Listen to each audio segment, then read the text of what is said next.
It's that time of year again where everyone starts to dress up as demons, slutty angels, and everything in between. It's Halloween, and of course we gotta play a scary game for the first few. Today I chose to do a double feature, which will have both Outlast 1 and Outlast 2 in my first impressions of them. I know Outlast came out in 2013, but it took me a while to get the courage, honestly, to play it. I play a lot of survival horrors like Resident Evil, Silent Hill, other games like that, and honestly, I always really dig them, but it's kind of hard to sit down, turn off all the lights, and just get ready to dive in. From what I understand about Outlast, before I turned it on, of course, is it's a game similar to Amnesia where you're in first person trying to not get caught by your pursuers, and they're really scary and all of that, so didn't really know what to expect when I first turned the game on.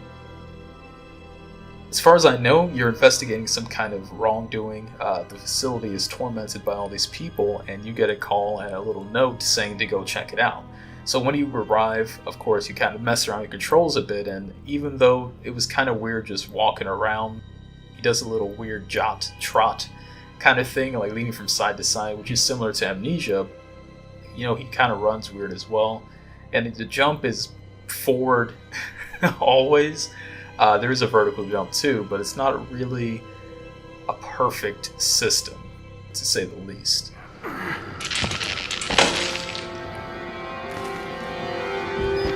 As I finally got control of everything, like the basic controls, the camera, the idea of using a camera because I was a photojournalist and all that, they let you into the building after you find a little entryway, and as soon as you get in, and I mean as soon as you get in, the whole dynamic changes.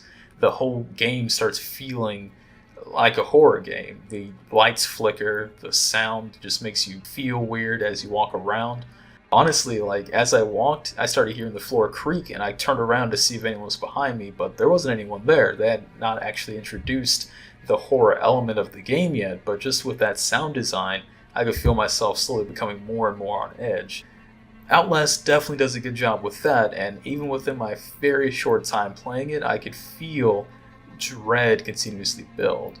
And I think that's what really separates this game from other games like Five Nights at Freddy and similar games in that pop scare, because this isn't a pop scare game, this is a game that helps build the dread, build the suspense until you're at a point where you are waiting for the monster to jump out and it doesn't.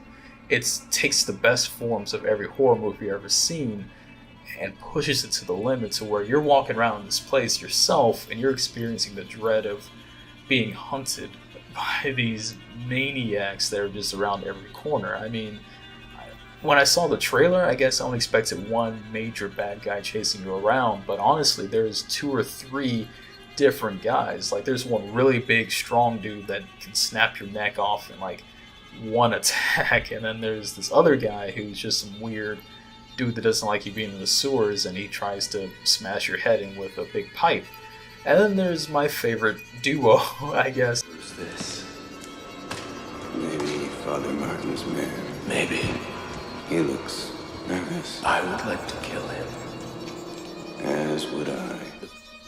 What's very interesting about these encounters is each one plays out differently. The bruiser will just continuously run after you, and you can't really escape easily if he's found your tracks, so you have to be very careful of how you go around him. While the pipe guy, you can hide from the pipe guy pretty easily.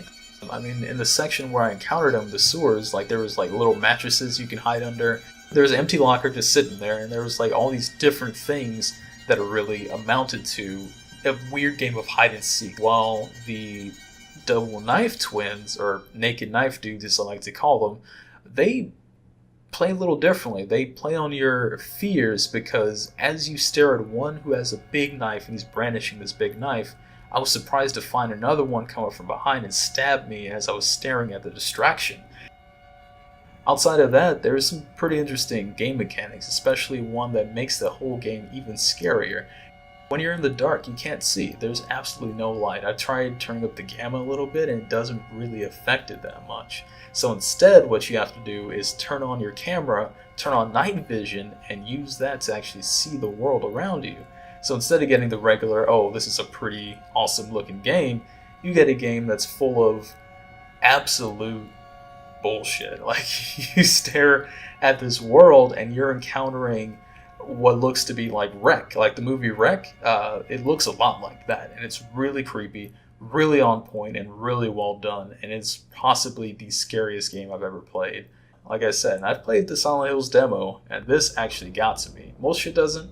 Outlast got to me. The feeling of not being able to fight back against an oncoming, ever-present threat really takes the player out of everything they can do and just puts you right in the front seat to horror.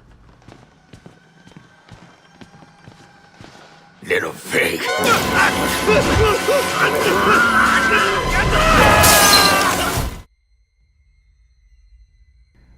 Outlast 2, on the other hand, doesn't come out till next year, but Red Barrel Studios, I think is the name, they decided to release a demo on Steam early so that everyone can get a nice fright for Halloween.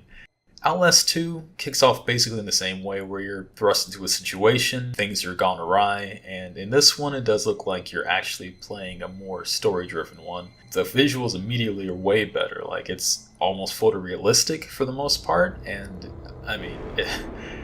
If you were afraid of the beginning part, like I was, of Outlast 1, where basically you're inside of a contained insane asylum with a bunch of maniacs running around, this may be my real fear, because throughout the whole time playing, I just kept hearing bushes snap and leaves crackle and all these weird things you can only experience outside. Like, one time you got lost in the woods or lost in the park as a kid, and that's basically what Outlast 2 seems to be playing on. It's just that idea of kind of the hills have eyes, outback, torture porn kind of horror games, which even though, you know, the movie's kind of played out now, playing a game where they focus on these kind of audio cues that do make you jump out of your seat and things like that really continues that building of dread that I mentioned in Outlast 1. Again, it's a short demo. It's not that long. I got through it in 20 minutes, but as you can see, there's some really fucked up stuff in here. Like, when it kicked off, you start off just looking for your wife that got separated in a plane crash, from what it sounds like. And as you continue forward, you start experiencing all these different things. You bump into a lot of crosses, and then shortly you bump into what looks like satanic rituals. And after a while, you bump into a spirit, which in the first one, there wasn't really, at least for what I played, there wasn't really like a whole bunch of supernatural stuff. But in this one, they decided to amp it up from the beginning and immediately present demons, present demonic things. A big tongue grabs you and pulls you down into this hole. And the tongue and that kind of stuff isn't terrifying, but just the sound of everything. And then once you reach basically the climax of the whole demo, which is a fucking cornfield, man. Like, if you ever watched Children of the Corn, like, you know you don't go into a fucking cornfield at night, and you sure as hell don't go into a cornfield with a bunch of crazy maniac redneck dudes running around ready to slice your ass in half. So, Outlast 2. It's not out yet. I don't know if I can survive Outlast 1 to begin with, so Outlast 2, if you're looking for a good time this Halloween, definitely play the demo. In the yard!